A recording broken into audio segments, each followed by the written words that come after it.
Well, the news none of us wanted, everybody. The press conference reaction is here. Please check out my earlier video, which might give you a little bit more sort of excitement. I was talking about the stadium expansion and how there's been certain reports saying that Leeds are almost tracking Manchester City in terms of development and in terms of comparison and in terms of developing on that similar stadium arc. So make sure you check that out. It's some good news because we've got to deliver some positive news today as well as the negative news, and check out everything that's going on the channel. Everybody really appreciate it. We've got your instant match reaction coming tomorrow. We've got the watch along, which is back and it's growing, which is fantastic. So thank you so much to everyone who's joining me. Make sure you join me tomorrow night. We'll have the instant match reaction there as well.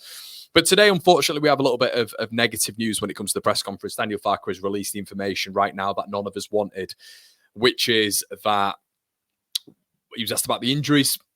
Ethan Ampadu out for 10 weeks.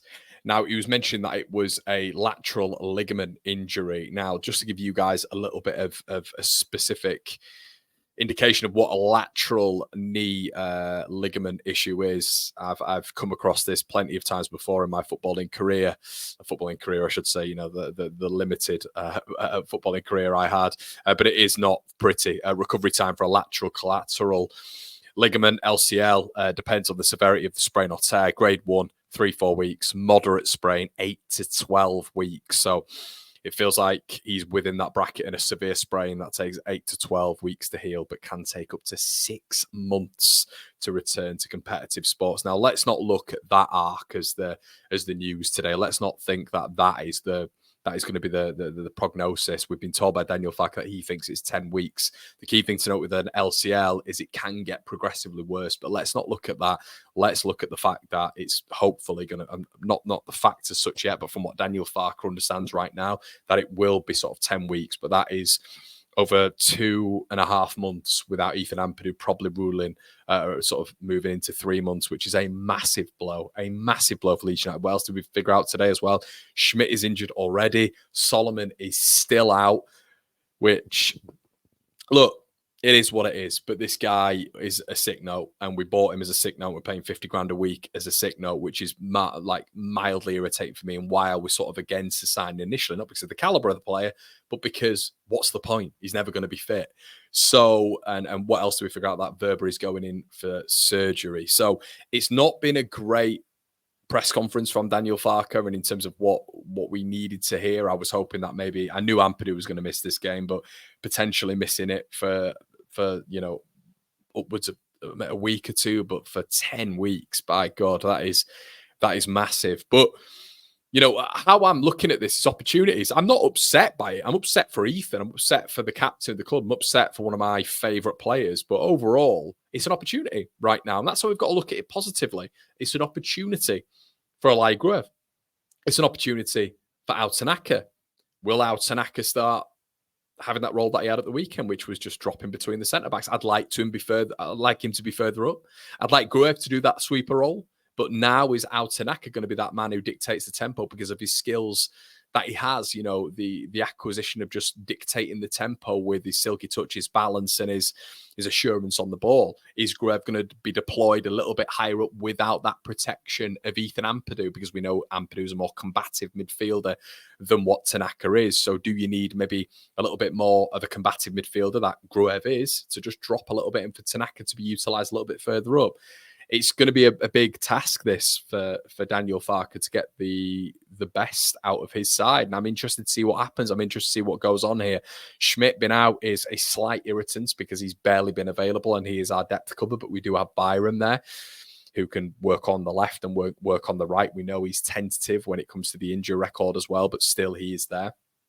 Rothwell is still in the rank as well. You know, this is a midfielder who got 4 goals in 16 appearances last season, so we know he can be a threat off the bench. The bench will be a little bit weaker now, but the positive news is Strauk's still available and Rodon is still available. I had this awful thought that Rodon, Ampadu and Verber were going to be out, but, you know, it is now just 2 of those 3 who are out of this starting 11, or the squad, I should say.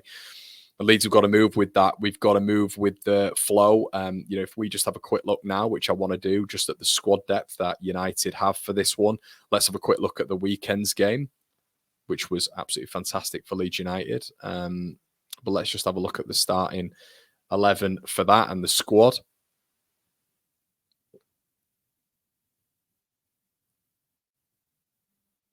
Let's have a quick look, guys. So we know on the bench it was pretty strong. You know, it was a really good period for Leeds, but on the bench, obviously, we had Rothwell who came on, we had Schmidt who came on, we had Darlow, we got Bamford, we got Byron, we got Gelhardt, we got DeBayo, Tanaka came on, Perot came on, didn't he? So Leeds' depth there is good enough. Now we're going to have a little bit more on the Norwich side of things coming up, everybody. We've got the debrief this evening. We're going to be joined at 6 o'clock by Joe Wainman as well, which is going to be really good to get Joe along and get his thoughts in. But yeah, it's a bit of a blow, everybody. I think we've got to be brutally honest with this. You know, having someone like Ampadu out, it's not just going to be his ability on the pitch. I think his leadership skills are massive, and that personality and character that you need in any championship season is huge. Gruev's going to have to step up to the mark. Tanaka's going to have to step up to the mark. And a lot of other players now who maybe look to Ampadu, which I think a lot of them do. It's going to be the thing now, isn't it? It's going to be the theme. And this is our first real test now. We've got a period of really tough games coming up, of which Ampadu is going to miss, which is a massive blow. But the squad utilization has got to be, you know, has got to be very, very utilized by Daniel Farke now. And opportunities. It's opportunities for players now to come and stake a claim.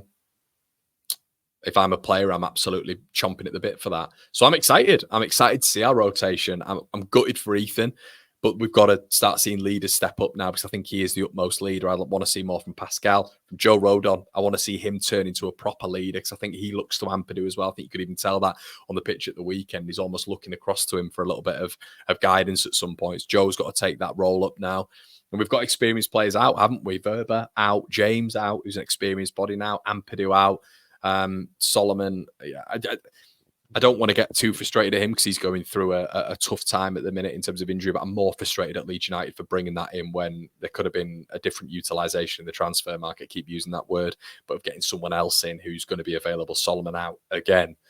So, yeah.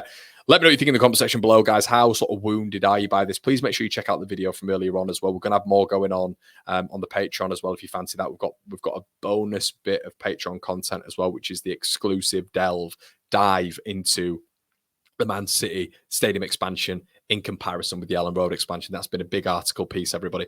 Go check that out. Also, you know, we've got football prizes gift away, which is where you join for about £3.95, I think it is, everybody. And I mean, the gifts this week include Peru. I think they include Nonto as well. Get involved. The link's in the description for that. It'll be the top bracket. Check out our sponsor as well, IPM Group UK, everybody, for your CCTV surveillance, all your security updates that you want within the Leeds United community. Rick's a massive Leeds fan, and football prizes are also big Leeds fans as well. Everybody, keep it in the community. Shout out to all of you guys who are here. Join me later on and check out the video from earlier on as well, guys. It's been an absolute pleasure as always, and I will catch you on the other side. Cheers.